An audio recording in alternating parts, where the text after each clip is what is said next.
बिस्मिल्लाहिर्रहमानिर्रहीम। मैं हूं उमर हयात ख़ान और आप देख रहे हैं मेरा ऑफिशियल यूट्यूब चैनल। सबसे पहले तो आपको बताएंगे कि आज 23 जनवरी 2026 है, शाबानुल मुअज़्ज़म की 3 तारीख़ है।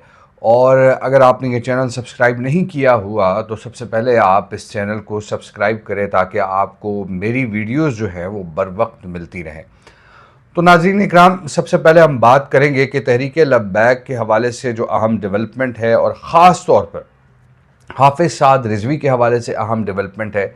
कुछ ख़बरें हैं हमारे पास जो हम आपसे शेयर करेंगे, लेकिन इसके साथ साथ कुछ और ख़बरें भी हैं जो बड़ी इम्पॉर्टेंट हैं गज़ा पीस बोर्ड के हवाले से।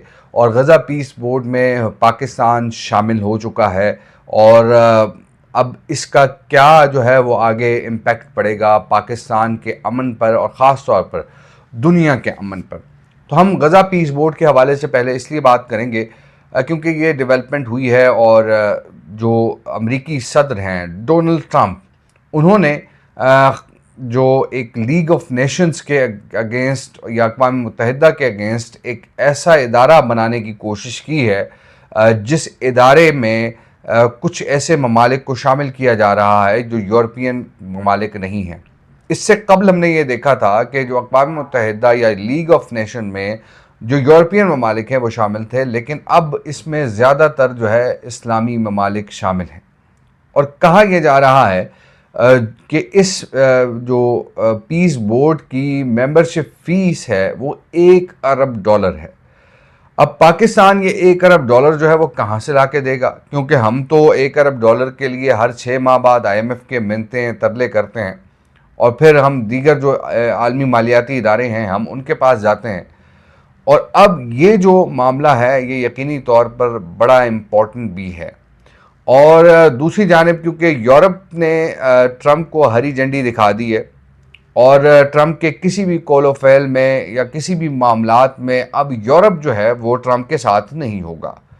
और अब कुछ इस्लामी ममालिक हैं, कुछ अफ्रीकी ममालिक जो इस्लामी नहीं हैं, कुछ ऐसे ममालिक हैं जो मुसलमान नहीं हैं लेकिन इसमें शामिल हैं, लेकिन वो छोटे ममालिक। अब मसला ये है कि गज़ा पीस बोर्ड का मकसद क्या है, यह ट्रंप जो है वो चाहता क्या है।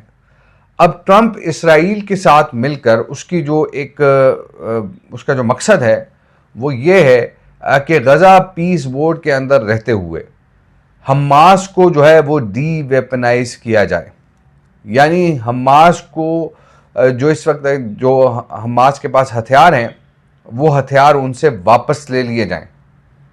अब मसला ये है कि अगर हमास से हथियार वापस ले लिए जाते हैं या हमास से हथियार डलवा लिए जाते हैं तो फिर इसराइल तो जो है वो पूरे फ़लस्तीन पर काबिज हो जाएगा।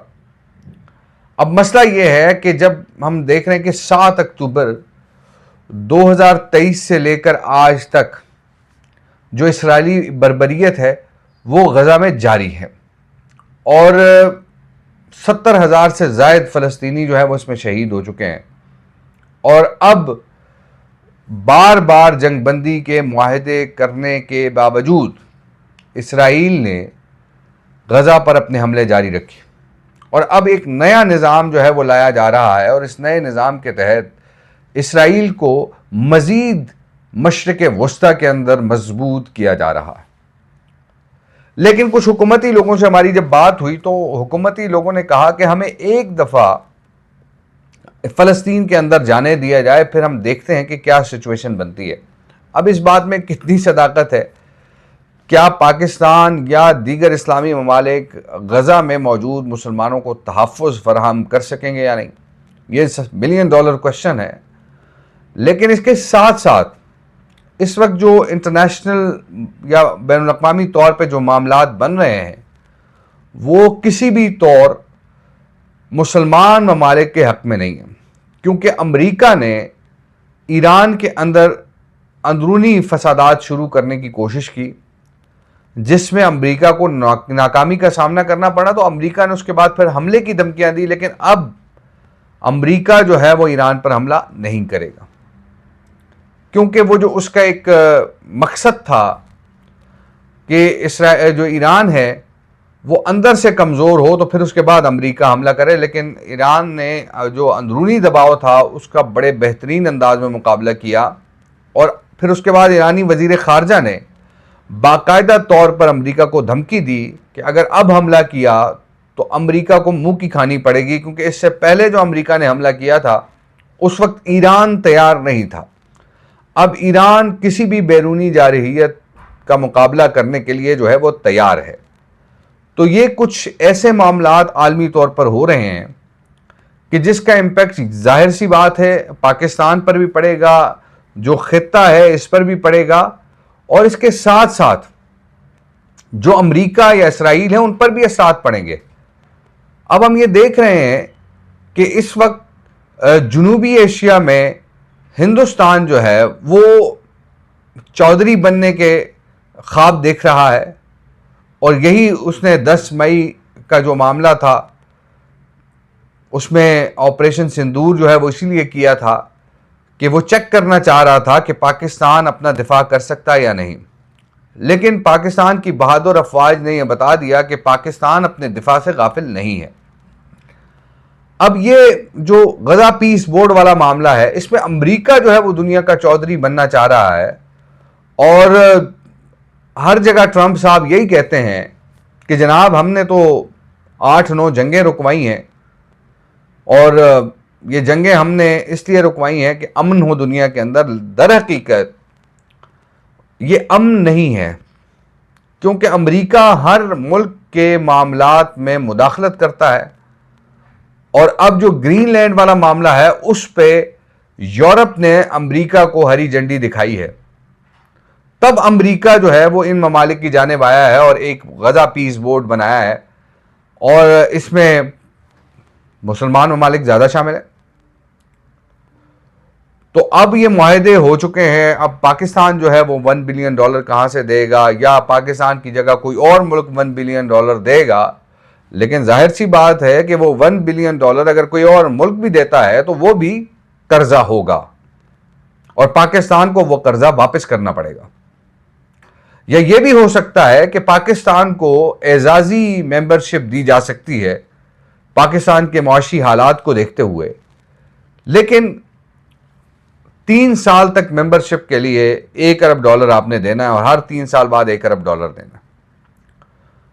तो अब ये तो वजीर आज़म ने आना था कल पाकिस्तान, लेकिन वजीर आज़म डिवोर्स से ही जो है वो चले गए हैं लंदन, और कुछ जो हमारे ज़राए हैं वो ये कहते हैं कि वज़ीर आज़म लंदन में 5 रोज़ क़याम करेंगे। कुछ ज़राए हैं कि जो कह रहे हैं कि 2 से 3 रोज़ क़याम करेंगे वज़ीर आज़म। और अब जो 2 रोज़ कबल मुलाकात हुई है मुफ्ती मुनीब रहमान और वज़ीर दाखिला मोहसिन नकवी और तलाल चौधरी की, तो उसमें कुछ चीज़ें तय पाई हैं, और उस पर कमेटी जो है वो बना दी गई है। कमेटी में जो कमेटी है उसमें तलाल चौधरी हैं, मुफ्ती मुनीब रहमान साहब के नुमाइंदे हैं, वजारत दाखिला से नुमाइंदे हैं, और वजारत दिफा से भी कुछ नुमाइंदों को शामिल किया गया है।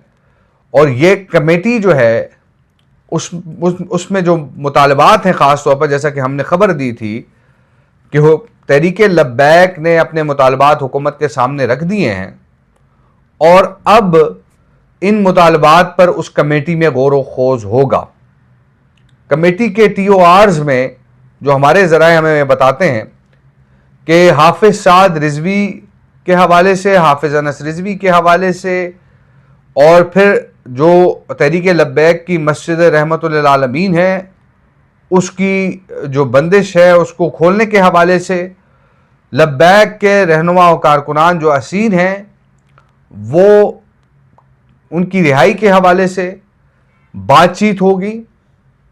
और जो हमारे ज़राए हमें ये बताते हैं कि जो मुफ्ती मुनीब रहमान और मोहसिन नकवी की मुलाकात में कुछ मस्बत मामलात, कुछ बातचीत ऐसी हुई है, कुछ इशारे ऐसे मिले हैं कि मामलात बेहतरी की जानिब जा सकते हैं। क्योंकि हमने देखा था कि मुफ्ती मुनीब रहमान साहब ने इससे पहले जो मुलाकातें पंजाब हुकूमत के साथ की थी उसमें 300 से ज़्यादा मसाजिद और मदारिस जो है वो हुकूमत पंजाब ने जो अपनी तहवील में लिए थे वो उनकी तहवील से लेकर उन उलमा को वापस कर दिए हैं जो उन मदारिस को चलाते थे। और अब दोबारा मुफ्ती मुनीब रहमान साहब एक्टिव हुए हैं और हमारे ज़राए जो इस मुलाकात में मौजूद भी थे, उन्होंने ये बताया कि इंतहाई मुस्बत अंदाज में वज़ीर दाखिला ने तहरीक लब्बैक के मामले को हल करने के हवाले से जो है वो ग्रीन सिग्नल जो है वो दिया है। और इस ग्रीन सिग्नल के हवाले से काफ़ी बातें हो रही हैं। वो ग्रीन सिग्नल ऐसा क्या होगा, लेकिन जो हमारे ज़राए हैं उनके मुताबिक एक अहम ख़बर भी उन्होंने उनकी जानिब से दी गई है, लेकिन मैं मज़ीद उस ख़बर को चेक कर रहा हूँ। वो हाफिज़ साद रिजवी और हाफिज़ अनस रिजवी के हवाले से है कि वो कितनी उसमें हकीकत है, और कोशिश करूँगा कि आज उस ख़बर को उसकी तस्दीक करके कल के वीलॉग में आपको ये बता दूँ कि हाफिज़ साद रिजवी और हाफिज़ अनस रिजवी के हवाले से क्या अपडेट है। क्योंकि मैं जो ख़बर मेरे पास आती है मैं उसको मुख्तलिफ़ ज़राए से चेक करता हूँ। किसी एक ज़राए पर इन्हिसार इसलिए नहीं करता क्योंकि उस एक ज़राए की ख़बर जो है वो झूठी भी हो सकती है, या ये भी हो सकता है वो झूठी ना हो लेकिन उसकी जो ख़बर जो है वो लेने या ख़बर को बताने का अंदाज़ डिफरेंट हो सकता है, या फिर उसके कानों तक जो बात पहुंचती है क्या पता वो सही से सुन ना पाया हो। तो इसीलिए ख़बर की तस्दीक एक से दो या 2 से 3 ज़राए से होने के बाद वो ख़बर जो है वो देनी चाहिए। तो मैं तो क्योंकि जर्नलिस्ट हूँ, गुज़िश्ता 13-14 साल से जर्नलिज़म की फील्ड में हूँ, तो इसलिए ख़बर की तस्दीक जो है वो ज़रूरी है और ऐसी ख़बर नहीं दी जानी चाहिए कि जिसके अंदर हकीकत कुछ भी ना हो। तो इसीलिए आपसे कल मैं कोशिश करूंगा कि आज शाम तक या रात तक इस खबर को कंफर्म करूं और कल आपको ये खबर दूं कि हाफिज़ साद रिजवी और हाफिज़ अनस रिजवी के मुस्तकबिल का क्या फ़ैसला होना है। और मेरे साथ मेरा वीलॉग भी आप देखिए, पूरा वीलॉग आपने देखना है और मुझे आपने दुआओं में भी याद रखना है। और अपना बहुत सारा ख्याल रखिए। अल्लाह निगहबान।